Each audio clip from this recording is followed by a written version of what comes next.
Anapakompotsika ny fiadanan'i Kristy. Amen.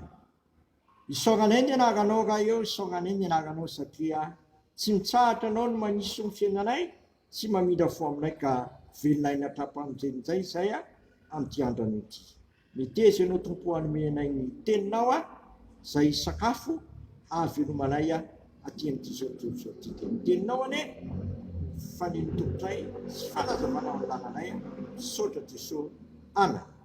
Ny anjara mofinainao antsika amin'ity andro sabotsy 10 Jolay 2024 gavana dia ny Jaona 7 andiny 7 ka hatramin'ny 7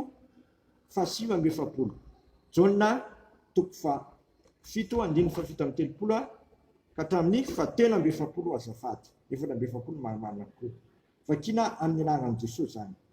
Ary tamin'ny andro farany izay andro lehibe tamin'ny andro firavavony dia nitsangana Jesosy ka niantso nanao hoe raha misy olona mangetaheta aoka izy anatina ka isoko.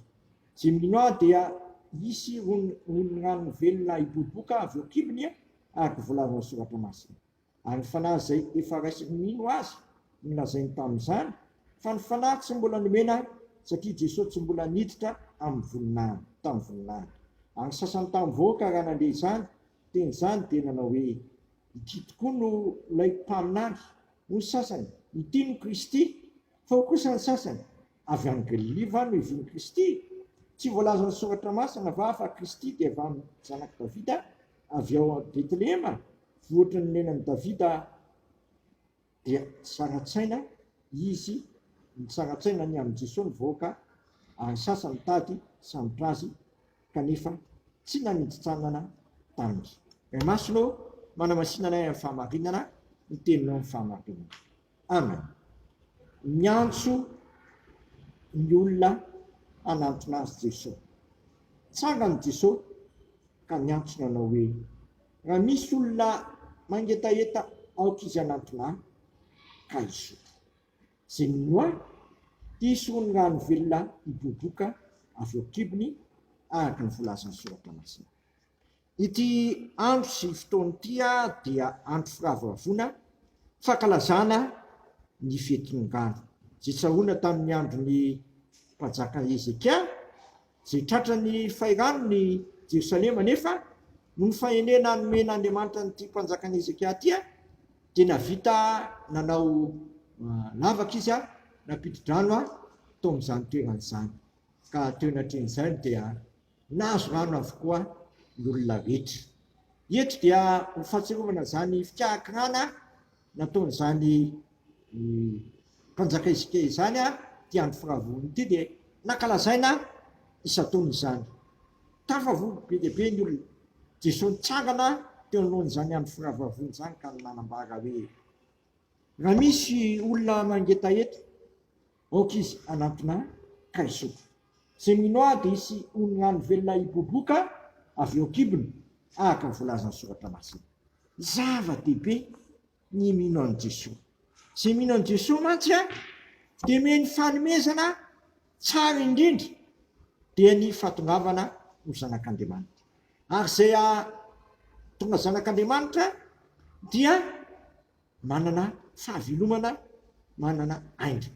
Ny rano rahateo moa dia aingana ka izay mino an'i Jesosy dia lasa miboboka ho aminy ilay loharano velona tsy mitritra dia ny fanahy masina izay mamiaina any olona tsirairay avy. Ko amin'ity andro an'ity antsona ianao, antsona isika rehetra ino an'i Jesosy Kristy satria izay mino azy dia ataon'i Jesosy misy loharano miboboka ao anatiny dia ny fanahy masina izay mamiaina, mami fahavelomana amin'ny fanahy masina rahateo moa dia Andriamanitra monina ao anatin'ny olona. Ary ny fanahy masina dia izay toeran'ny fanahy masina dia toerany fahafahana.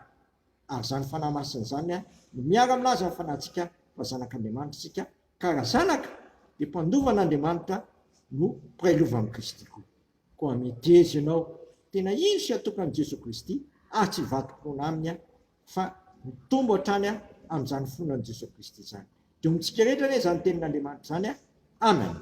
Misaotranao izay raha eo no ny amin'ny teninao izay miantso anay sy mahatonga anay zava-tsoa dia ny fanahinao masina zay ataonao tonga ty anatinay azay rehetra zay dia mba meo zany fanahinao masina zany zay tsiray avy tokoa mba isy olona ny velona miboboka tsy mety rito anatinay ka azonay manohatra any ny fanomponanao sy azonay mahafantatra fa zany fanahy masina zany mihitsy miara aminazy ny fanahinay fa zanak'Andriamanitra zay ary zany tokoa zay dia sitrakainy ary hivavaka hoe anay zay ny an-danitra mamasina ny naranao motonga ny fanjakanao ataony ny sitraponao ety tany tahaka ny an-danitra meneny ny anina sazanay ary mamela ny elokay tahaka namelanay zay meloka taminay aiza mitondra anay amin'ny fakapanahy fa manafahanay amin'ny ratsy fanao fanjakana sy ny hery ary voninahitra manakizay amen tanterahany tompo amintsika ny zao tondrano zay tononona amin'ny anaray zanaka fanahy masina zao raisoa amin'ny fifaliana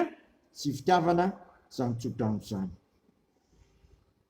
ary Andriamanitra ny fanantenanany ameno anareo amin'ny fifaliana sy fiadanana rehetra ny fonareo mbo hitombonareo amin'ny fanantenana no ny hery ny fanahy masina matoky izay ny antso anareo sady izy ihany nanefa zany amen voninahitra ny eo an'Andriamanitra rery ihany amin'ny anaran'ny Ray sy ny Zanaka ary ny fanahy masina amen